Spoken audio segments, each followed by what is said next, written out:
जरा सोचिए, एक प्लेन जो 9 साल पहले गायब हो गया था अचानक वापस आ जाता है और उसमें लोग जिंदा हैं। नहीं, ये कोई फिल्मी कहानी नहीं है, ये एक सच्ची अविश्वसनीय कहानी है, उम्मीद की और इंसान की हिम्मत की।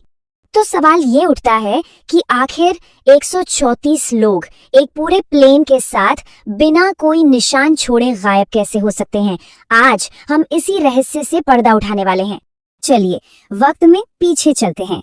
साल था 1948, तारीख 27 दिसंबर। एक बिल्कुल रूटीन फ्लाइट जो दुनिया की सबसे कुख्यात जगहों में से एक बरमूडा ट्रायंगल में दाखिल होती है, और बस इसके बाद जो कुछ हुआ उसने सब कुछ बदल कर रख दिया।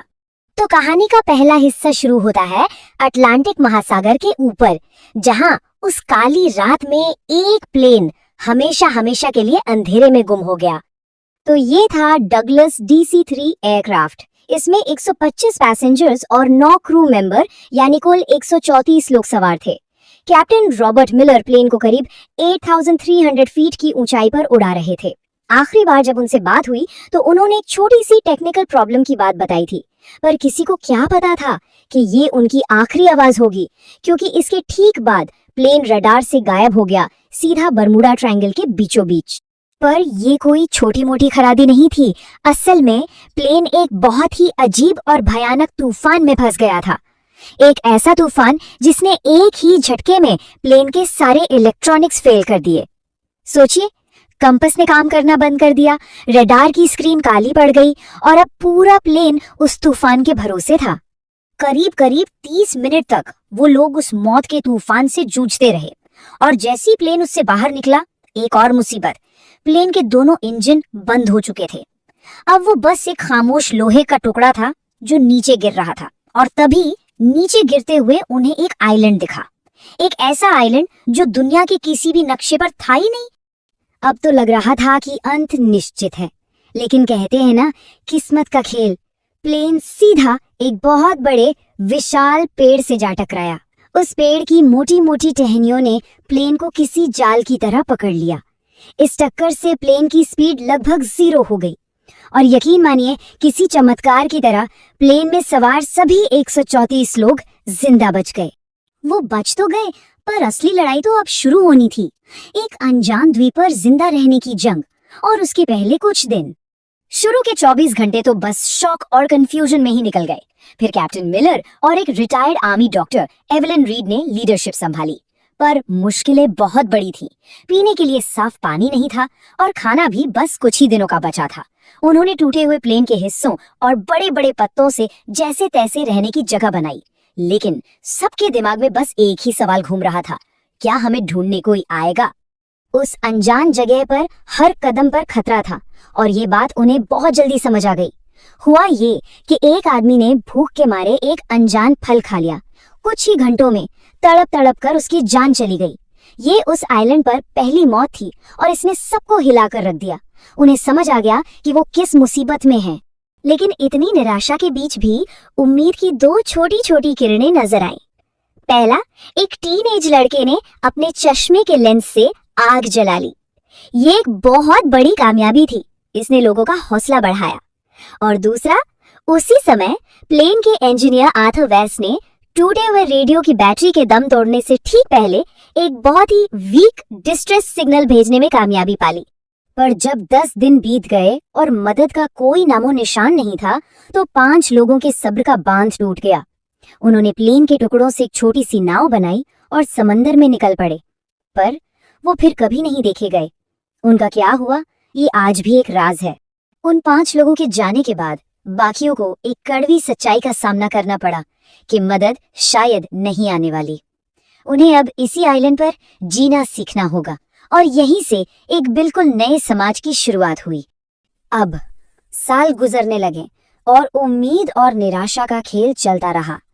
6 महीने बाद अमेरिका ने $45 मिलियन खर्च करने के बाद ऑफिशियली सर्च ऑपरेशन बंद कर दिया।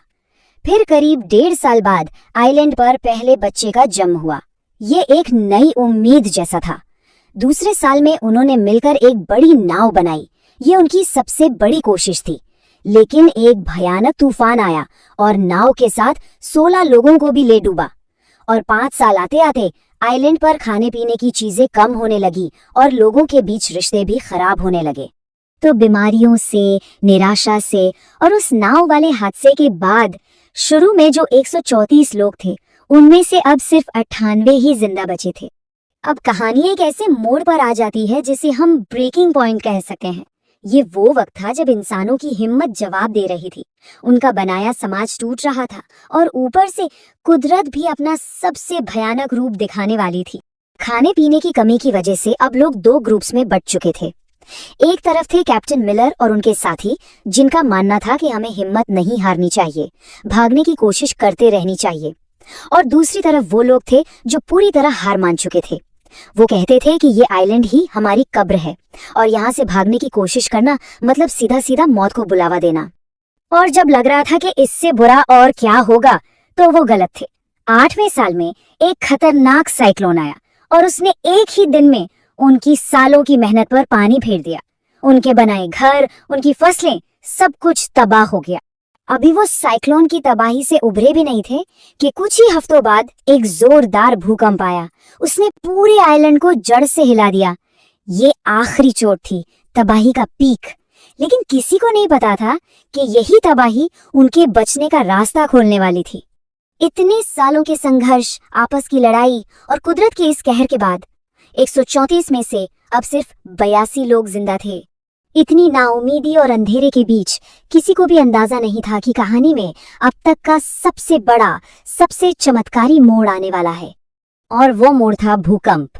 जी हाँ, वही भूकंप जिसने सब कुछ बर्बाद किया, उसी ने प्लेन के मलबे को भी अपनी जगह से सरका दिया। और हुआ ये कि मलबे के नीचे जो टूटा हुआ रेडियो सालों से दबा पड़ा था, वो एक नई पोजीशन में आ गया।